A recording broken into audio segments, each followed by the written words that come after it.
right? My mother wasn't able to make a wage that was able to sustain two children.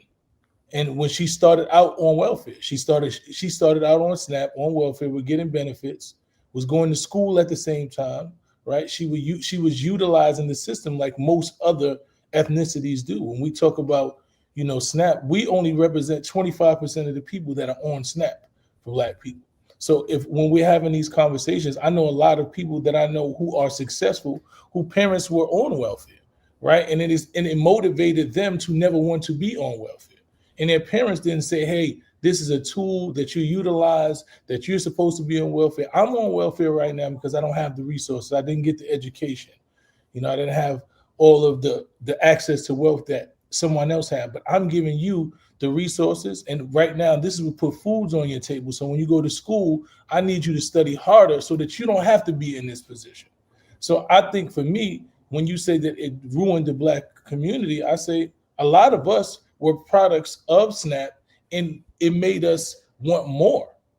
I know there are a lot of people that I know that in college who graduated top of their class, who parents came from welfare. Even if you look at athletes, most of the athletes, they'll tell you their stories where their parents didn't have anything. They started out on welfare. They had cheese sandwiches. They were on the cheese lines. They were getting the butter. They were going to free lunch, free dinner. And it motivated them to do more than their parents did. And their parents did the best they could. So when you say that it destroyed the Black community, I just don't believe that in full.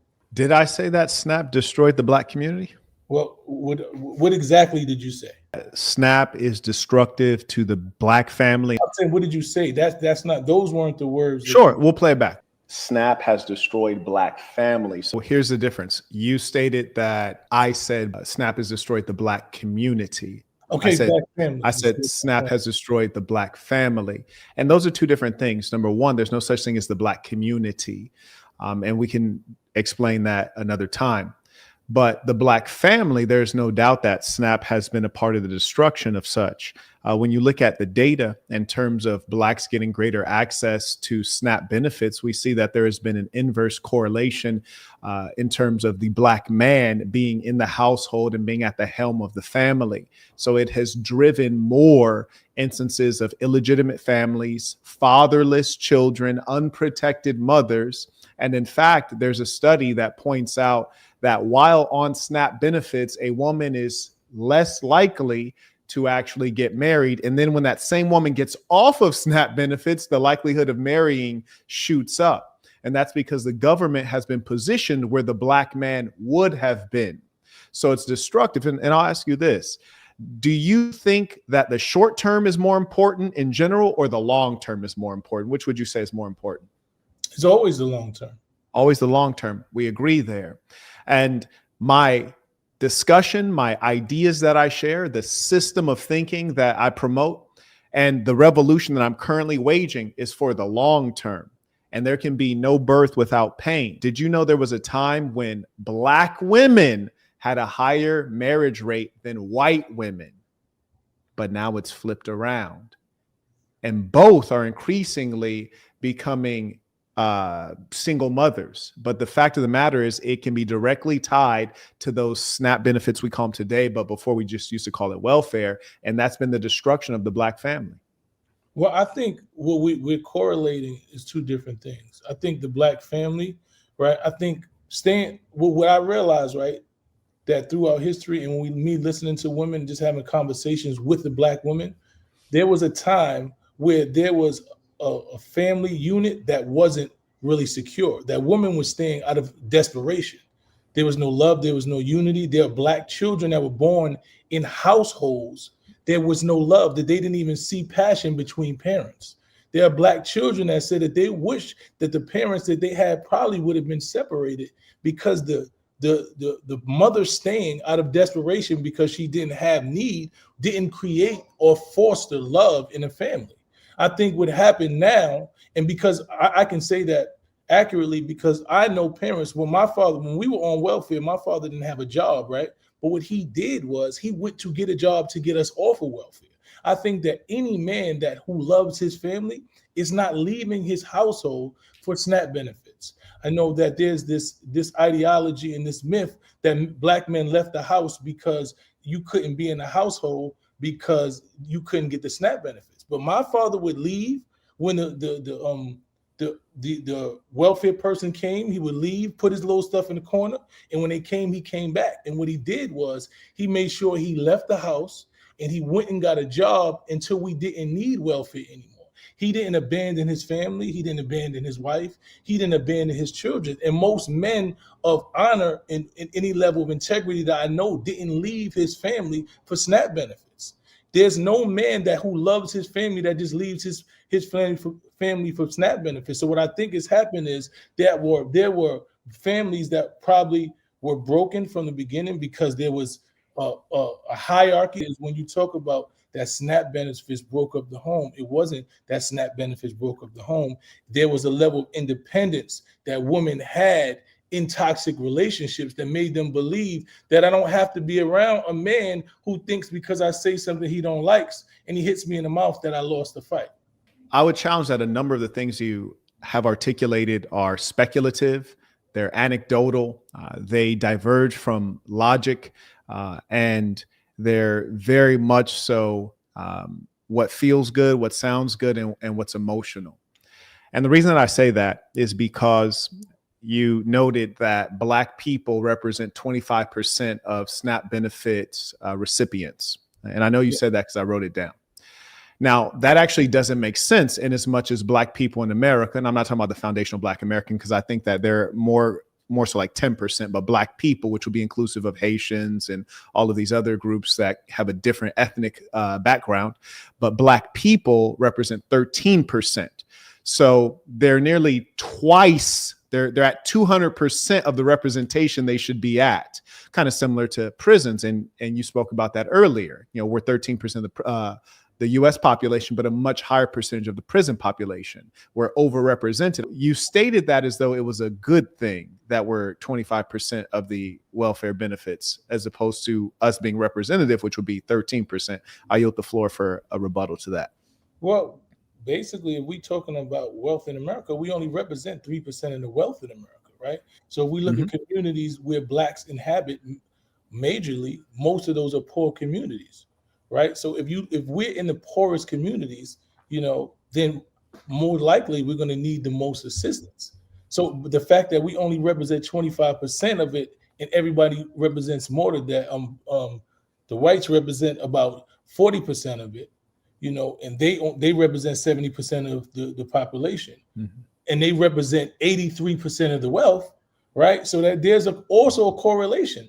So what happens is when you look at the other people who are on SNAP benefits, they've utilized SNAP to their ability, right? If you look at the Jewish population, they are one of the highest, also a high population on SNAP benefits. They utilize the housing of the SNAP benefits. They utilize the housing.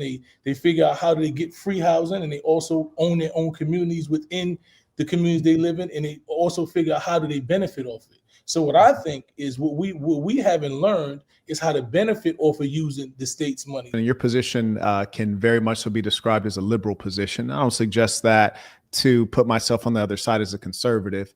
I'm not a Republican or a Democrat, a liberal or a conservative. I just follow this ism.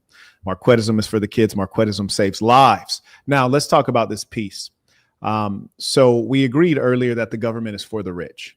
I think we can probably also agree that the government is, and always has been in the United States, organized for and controlled by white people. Would you agree with that? Yes, sir. Okay, so if the government is for the rich, and you said Black people are not the rich in this country, if the government is organized for the benefit of white people, organized by white people, and Black people are in fact Black, which color-wise would be opposite of white people, then why is it that your idea is using government benefits, which is to say using the benefit from the enemy or from the person or the group that doesn't care about you? How would you think that that would benefit you? It's nonsensical. Furthermore, it suggests a level of inferiority, not that the white man believes you're inferior, but that you believe you're inferior, such that you must rely on the government handout. Furthermore, you reference the Jews and other groups that are utilizing the welfare benefit system. Well, obviously, mathematically, being that Blacks are overrepresented at 200%, there's obviously some groups that are underrepresented. And I think that's worth considering. Furthermore, the Jews are actually categorized as white and have been for some time, especially since the data started being recorded when these public benefits were given out.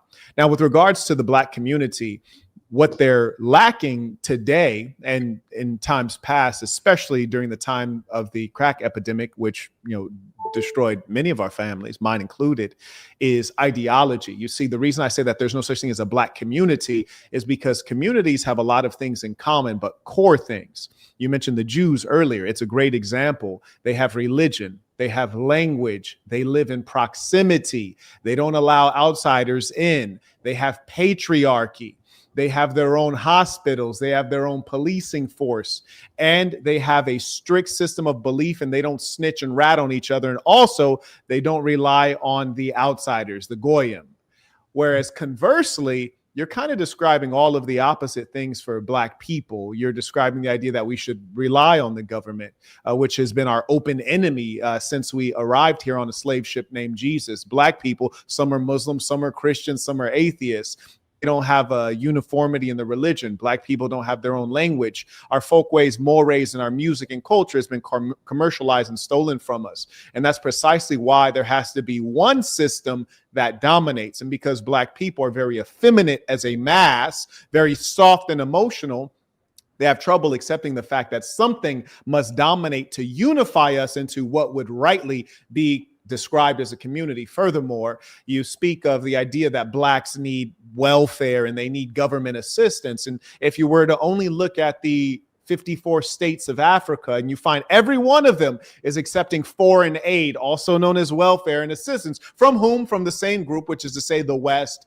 the whites, and they're all failing because government assistance is not designed to get you off of it. And even though you think it's benefiting the Black people, it is actually not. It's making them weaker because, as you yourself admitted, it forced your father to have to disappear when the social worker comes up to check in, to make him have to creep around with no dignity. The truth of the matter is Black people are the wealthiest group of Black people, the ones in America, on the whole planet Earth. And so I assure you they can get by without those SNAP benefits, and it will open up a whole different way of living. You mentioned something about the woman being independent. I would describe it as disobedient and rebellious. The man is the leader and he is more rational, and there's data on that. And he is to lead. The idea that the Black woman would use SNAP benefits to allow her to shirk her responsibilities and her duty to the Black man is an abomination. And that is something that has caused a great deal of trouble. So what you're describing as a good thing is in fact a bad thing. When you look at the data, we see that those Black children who grow up without their father because their mother was independent for whatever reason, they have higher levels of criminality. And you were locked up with a lot of them. They have higher levels of mental illness. They have low levels of educational attainment. And then the other thing that you mentioned that should not be mentioned at all, and it is not a factor, and that is why this ism has to spread around the whole world. You mentioned love. Love is fantastic. Marriage is not about love. Family unit is not about love. It's about pushing toward a particular set of milestones in a life well lived. Love is great. Compatibility is better. Love is great, but being able to cooperate and produce is better. How do you measure love? You can't measure it. And the worst thing about it is love is something that the women are very much so hooked on. And that's when they want to leave the relationship because I didn't feel the love. You have a duty now to be a mother. You have a duty to be a wife, and that outstrips love. I yield the floor to you.